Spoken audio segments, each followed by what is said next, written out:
ആരാധന. ഒരു നിമിഷം രണ്ട് കരങ്ങളും ശിരസിൽ കമഴ്ത്തി വെച്ച് കണ്ണുകളടച്ച് ഇപ്പോൾ ലഭിച്ചുകൊണ്ടിരിക്കുന്ന അഭിഷേകം ഇരട്ടിയായി അഭിഷേകം ആഗ്രഹിച്ച് പ്രാർത്ഥിക്കുക. ദൈവത്തിൻ്റെ ആത്മാവ് ഇപ്പോൾ പ്രാർത്ഥിച്ചുകൊണ്ടിരിക്കുന്ന ഓരോരുത്തരിലും അത്ഭുതകരമായി പ്രവർത്തിക്കുകയാണ്. പരിശുദ്ധാത്മാവെ, ഒരു പുത്തൻ അഭിഷേകം ഇപ്പോൾ ഈ ശുശ്രൂഷ സമയത്ത് എൻ്റെ ശരീരത്തിലും മനസ്സിലും ആത്മാവിലും നിറയ്ക്കണമേ. ആഗ്രഹിച്ചേ, ഓരോ വ്യക്തിയും ആഗ്രഹിക്കുന്നതനുസരിച്ച് പരിശുദ്ധാത്മാവിൻ്റെ വലിയ കൃപ ചൊരിയപ്പെടും.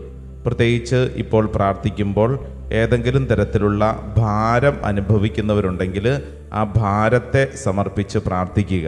ഈശോയെ, അത്ഭുതകരമായ ഒരു കൃപ ഈ ശുശ്രൂഷ സമയത്ത് വെളിപ്പെടാൻ ആഗ്രഹിക്കുന്നു, പ്രാർത്ഥിക്കുന്നു. രണ്ട് കരങ്ങളും ശിരസിൽ കമഴ്ത്തി വെച്ച് കണ്ണടച്ച് പ്രാർത്ഥിക്കുമ്പോൾ ഇതൊരു സമർപ്പണ ശുശ്രൂഷയാണ്. കർത്താവിന് നമ്മളെ തന്നെ സമർപ്പിക്കുകയാണ്. ഈ അന്തരീക്ഷത്തിൽ നിറഞ്ഞു നിൽക്കുന്ന ദൈവശക്തി നീ ആയിരിക്കുന്നിടത്തേക്ക് കടന്നു വന്ന് നിന്നെ വിശുദ്ധീകരിക്കുന്ന സമയമാണ്. അതുകൊണ്ട് ഉള്ളുരുകി പ്രാർത്ഥിക്കുക. രോഗികളായിട്ടുള്ളവർ ആഗ്രഹിക്കുക, ഈശോയെ, ഈ ശുശ്രൂഷ സമയത്ത് അത്ഭുതകരമായ രോഗശാന്തികൾ എൻ്റെ ശരീരത്തിൽ സംഭവിക്കണമേ. മനസ്സിൽ ഭാരപ്പെട്ട് പ്രാർത്ഥിക്കുന്ന ഒത്തിരി പേരുണ്ട്. ദേ, കർത്താവിൻ്റെ ആത്മാവ് നിന്നോട് പറയുന്നു, നിന്റെ ഭാരത്തിൽ അത്ഭുതകരമായ ഒരു ദൈവകൃപ ഇടപെടുകയാണ്. വിശ്വസിക്കണം, പ്രാർത്ഥിക്കണം.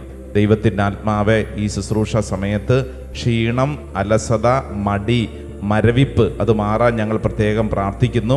ആർക്കെങ്കിലും ഏതെങ്കിലും തരത്തിൽ പ്രാർത്ഥിക്കാൻ പറ്റാത്ത വണ്ണം വിഷമത്തിൽ കഴിയുക, ചില ഓർമ്മകളിൽ കുടുങ്ങിക്കിടക്കുക, ചില ബന്ധനങ്ങൾ കഴിയുക, ചില ബന്ധങ്ങൾ തന്നെ ബന്ധനങ്ങളായി മാറി പ്രാർത്ഥിക്കാൻ പറ്റാത്ത വണ്ണം ഞെരുങ്ങുന്നവരുണ്ട്.